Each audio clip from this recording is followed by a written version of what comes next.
Okay, welcome back. What we were talking about was that we wanna have the Z buffer or depth buffer algorithm.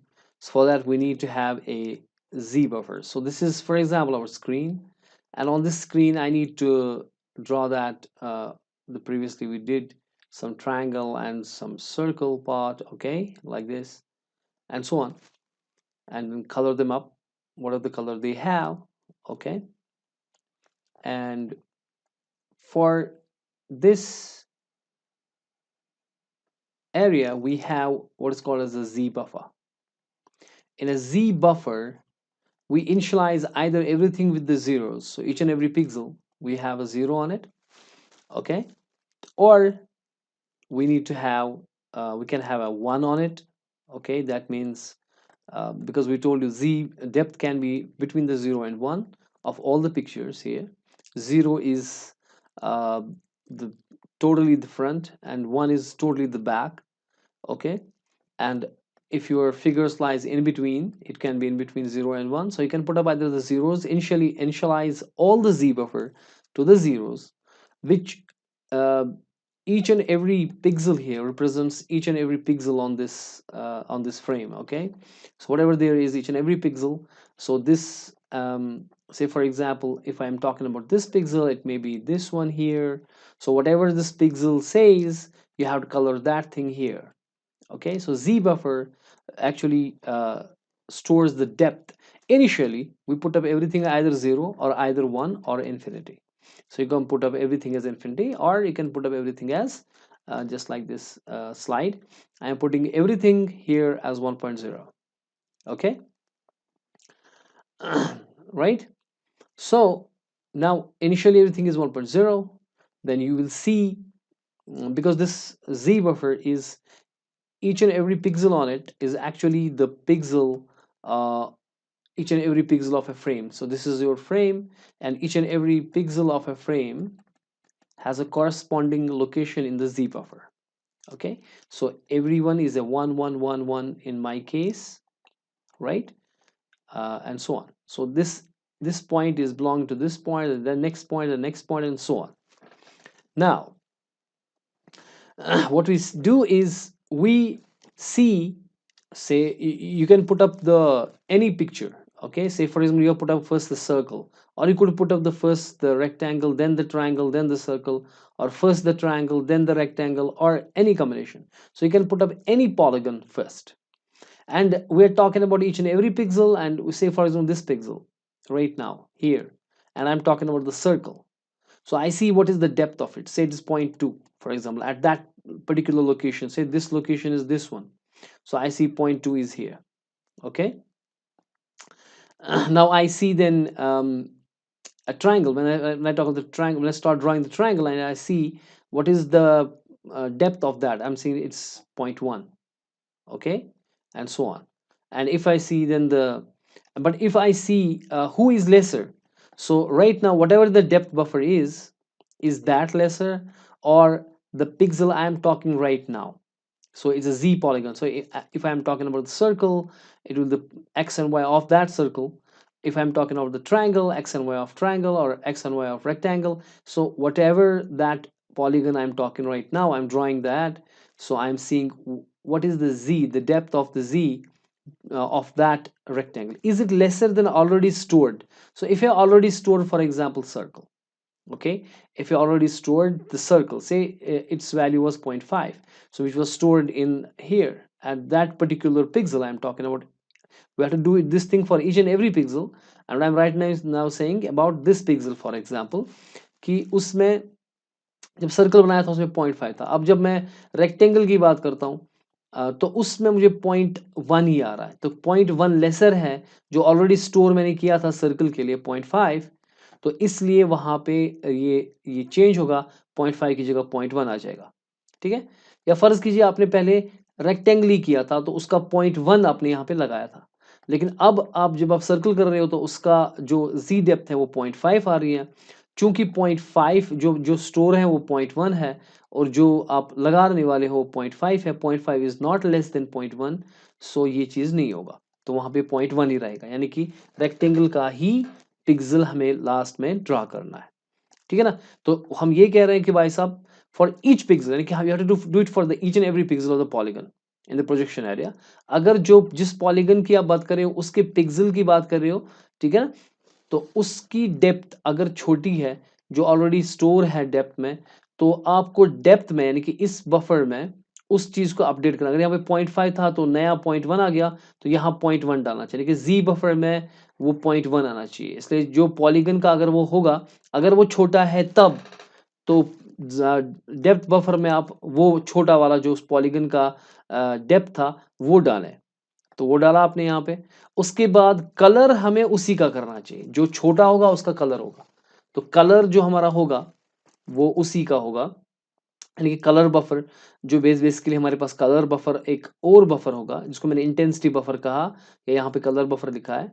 उसके x and Y में जो छोटा है उसका जो colour है वो यहाँ पे स्टोर होगा कि हमें कौन सा कलर करना चाहिए।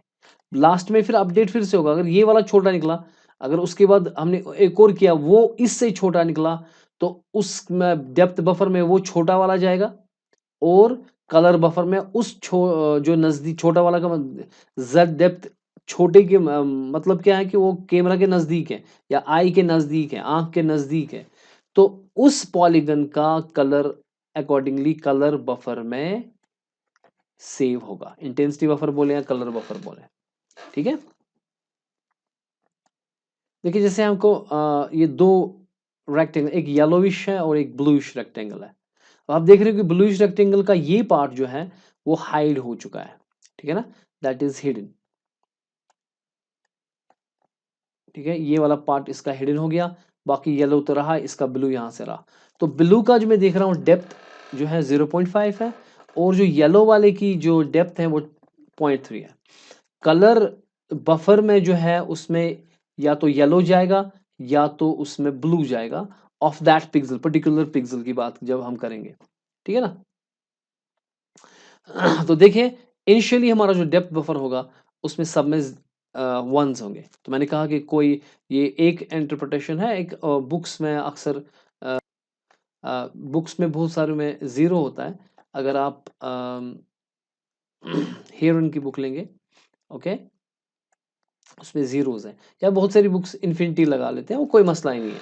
आप जीरो लगा ले, वन लगा ले, इन्फिनिटी लगा ले, इट डजेंट मैटर, क्योंकि इनिशियली आपको जो भी करना है आप कर ले, लेकिन उसके बाद ये जो है हर एक ये जो है पूरे फ्रेम के पिक्सल्स हम छोटा सा दिखा रहे हैं, लेकिन जो भी हमारा स्क्रीन है उस सब पिक्सल्स का हिसाब किताब है, यानी कि each and every pixel, this belongs to each and every pixel of the screen, ठीक है। उसके बाद जब मेरे को बनाना है तो पहले मैं फॉर एग्जांपल ब्लू पॉलीगन बनाता हूँ, but it doesn't matter, you can make first the yellow polygon then the blue polygon, ठीक है। क्योंकि इसमें ऑर्डर नहीं होता, जो भी आपकी मर्जी होगी। तो आपने ब्लू पॉलीगन लगा दिया, और ब्लू का मुझे डेप्थ पता है, दैट इज 0.5। तो मैंने इसमें अपडेट किया कि जनाब 0.5 इज लेसर देन 1। तो मेरा जो एल्गोरिदम यहाँ पे था कि भाई साहब अगर जो आपका पॉलीगन है जिसकी आपको डेप्थ करनी है वो 0.5 है, और बफर में ऑलरेडी कितना है, that is 1, not 0.1, that is 1, ठीक है ना। तो 0.5 छोटा होता है 1 से, तो इसलिए डेप्थ बफर में 0.5 जाएगा, यानी कि जो जी पॉलीगन की पिक्सल है वो जाएगा, 0.5 जाएगा। और कलर बफर में किसका कलर जाएगा, यानी कि ब्लू, ठीक है। तो कलर बफर में ब्लू की इन्फॉर्म इस उस पिक्सल पे, यानी कि जहां आप बनाना चाहते हो उस पिक्सल पे कलर बफर में इसके अकॉर्डिंग जो इसका कलर बफर होगा इसके ही ये मुआफिक उसके हर पिक्सल का, जैसे कि मैंने इस पिक्सल का किया तो वहां पे ब्लू कलर की इंफॉर्मेशन स्टोर होगी, मुझे ब्लू करना है। इस तरीके से मैं सारे पॉलीगन्स के तमाम पिक्सल्स देखूंगा और वहां पे मैं लगा लूंगा। फर्ज कीजिए यहाँ पे सिर्फ खाली 4 पिक्सल्स हैं फॉर एग्जाम्पल, तो उन 4 पिक्सल्स पे चारों पे ब्लू ब्लू ब्लू ब्लू आ गया, ठीक है। और 0.5 0.5 0.5 0.5 आ गया, और 1 रिप्लेस हो गया। उसके बाद अब मैं इसके ऊपर अपना येलो पॉलीगन बनाऊंगा, वो इस एरिया में बनता है ना, ये 4 पॉलीगन इनके ऊपर, ठीक है।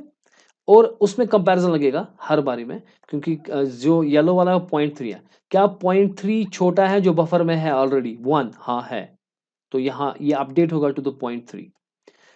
इस पिक्सल पे करेंगे क्या जो बफर में है और जो पिक्सल की मैं बात कर रहा हूँ, क्या वो इसकी जेड बफर जो जेड इसका है, डेप्थ है किसकी छोटी है, कि जो जो जिस जिस पॉलीगन की मैं बात कर रहा हूँ उसका, या कि जो बफर में है, क्योंकि बफर में बड़ा है 1 तो इसलिए रिप्लेस होना चाहिए 0.3।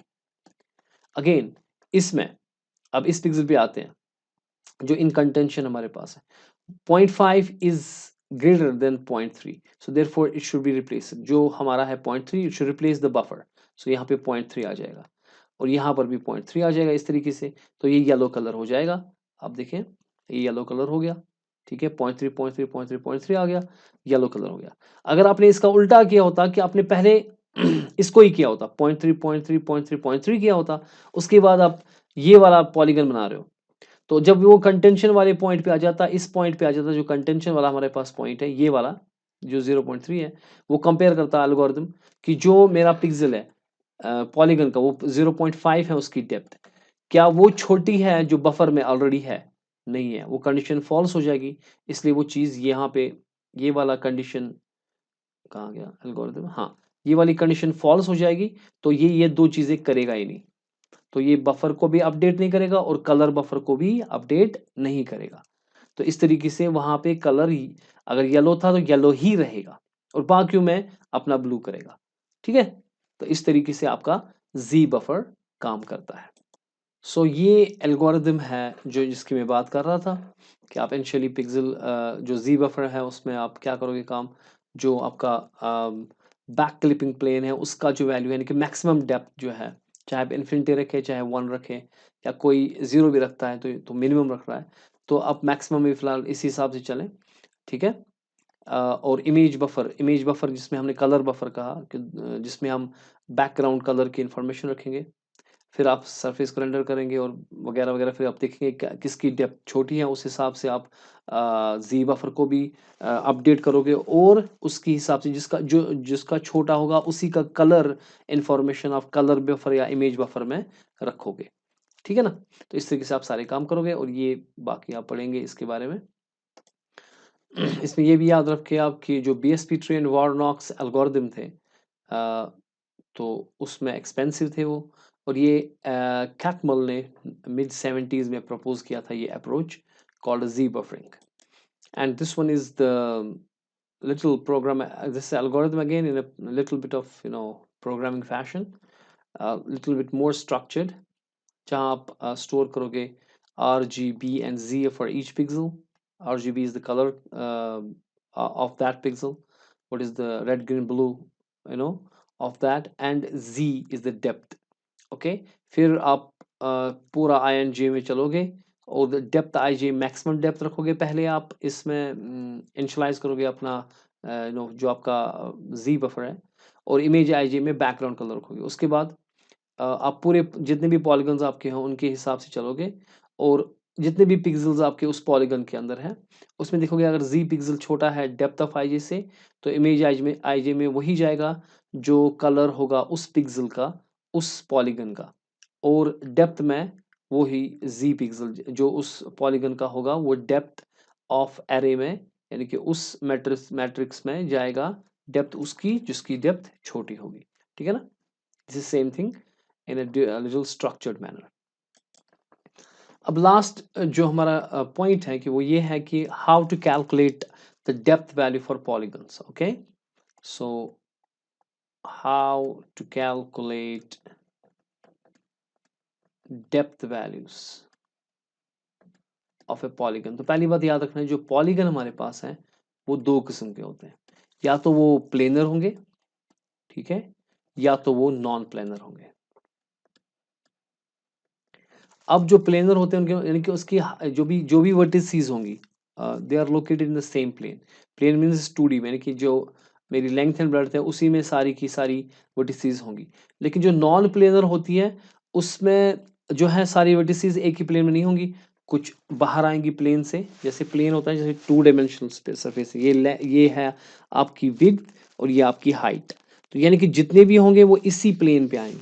लेकिन अगर आप जैसे फॉर एग्जांपल इस आईपैड को लेंगे, इसकी सरफेस ये प्लेन है, इसका लेंथ एंड ब्रेड्थ यानी कि इसी पे पॉइंट के कोई बाहर या इसके अंदर नहीं होगा। So that is called as a non planar. फिर तो यानी कि सारे पॉइंट्स एक ही प्लेन में नहीं है, जैसे आधे इस प्लेन में है तो ऐसे है, फर्ज कीजिए ये इन प्लेन में है, अब कुछ बाहर भी आ रहे हैं, फॉर एग्जांपल प्लेन से बाहर मैं कह रहा हूँ, यानी कि विड्थ में आ गई है बाहर, सो दे कॉल्ड नॉन प्लेनर। जो हमारा जी बफर एल्गोरिथम है वो अक्सर हमारे पास प्लेनर में लगता है, वो नॉन प्लेनर में भी लग सकता है, लेकिन बेस्ट वो हमारा रहता है कि प्लेनर में, यानी कि प्लेनर पॉलीगन्स में।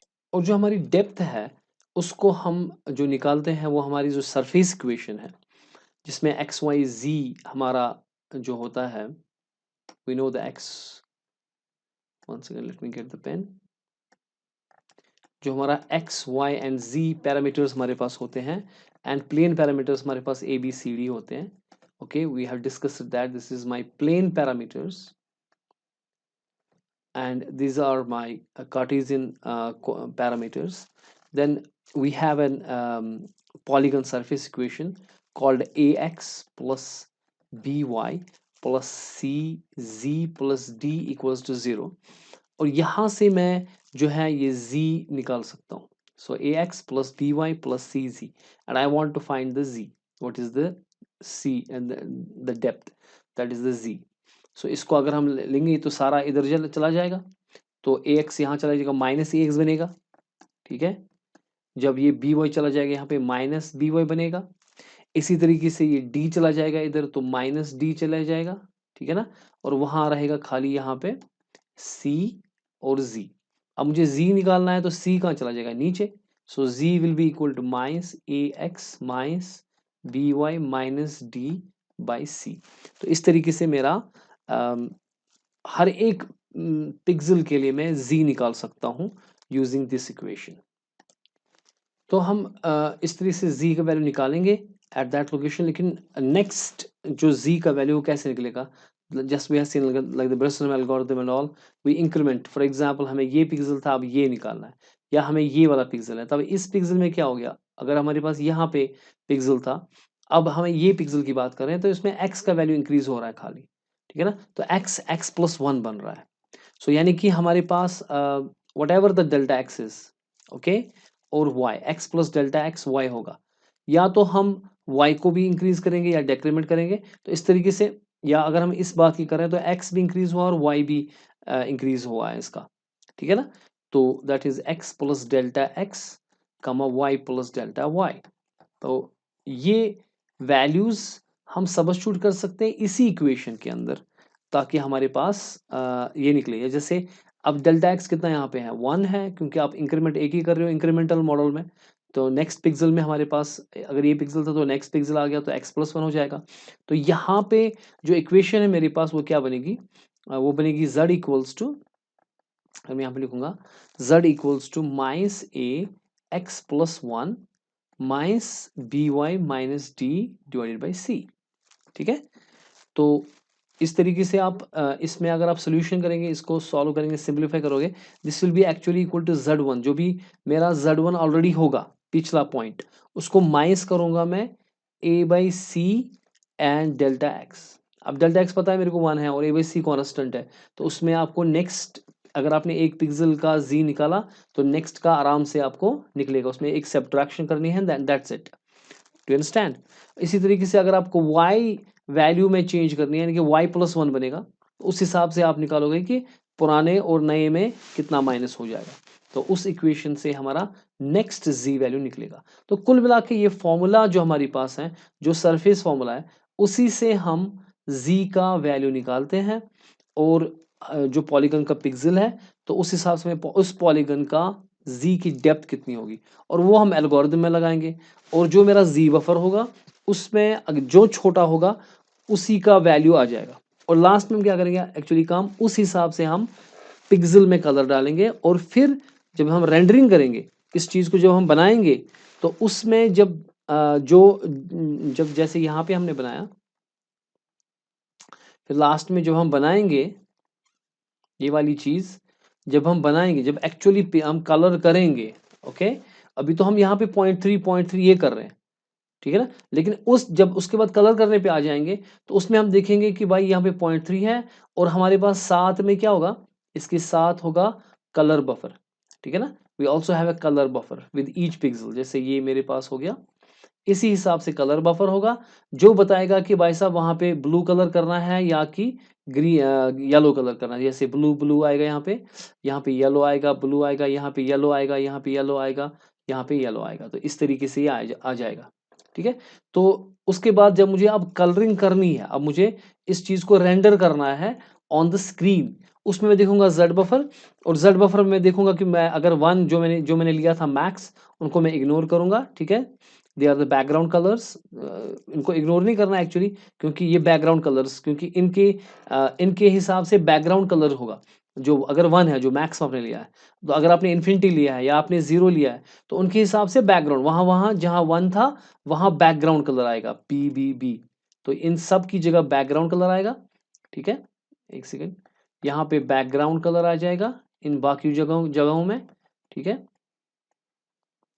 ओके। और यहाँ पर भी बैकग्राउंड कलर आएगा, एक दो, हाँ, इन दोनों में आ जाएगा हमारी मेरे पास ब्लू कलर। ठीक है। तो इसमें ब्लू आ जाएगा, इसमें ब्लू आ जाएगा, इसमें ब्लू आ जाएगा, और इसमें बाद में येलो आ जाएगा। ठीक है ना। येलो कलर चाहिए मेरे को। ओके। इसमें yellow, yellow, yellow and yellow. अब जब हम मैं रेंडरिंग करूंगा, now I will start rendering this on the screen. So I will check the buffer, Z buffer, and Z buffer में मुझे यहाँ पे वन है, तो उसके अगेंस्ट कलर देखूंगा क्या है, बैकग्राउंड कलर, जो भी बैकग्राउंड कलर होगा मेरे पास। ठीक है। मैं वो करूंगा। फर्ज कीजिए बैकग्राउंड कलर हमारे पास वाइट ही है। ठीक है। तो मैं वाइट करूंगा। ठीक है। So I will put up the on this pixel the white colour, and next pixel white, next pixel white, next pixel white. तो ये सारे हो गए ना, ये सारे वाइट आ गए इसमें। उसके बाद यहाँ पे भी वाइट। ठीक है। उसके बाद यहाँ पे मेरे को येलो करना है, और वो कैसे देखूंगा, यहाँ पे जो मेरे पास होगा और कलर यहाँ बताएगा कौन सा कलर करना चाहिए। तो अब मुझे इसके ऊपर जाने की जरूरत नहीं है, तो जेड बफर के ऊपर जाने की जरूरत नहीं है। अब मैं सीधे कलर इंटेंसिटी यहाँ से लूंगा कि मुझे क्या करना चाहिए। अब मुझे येलो करना चाहिए कलर। ठीक है ना। So let me select the yellow.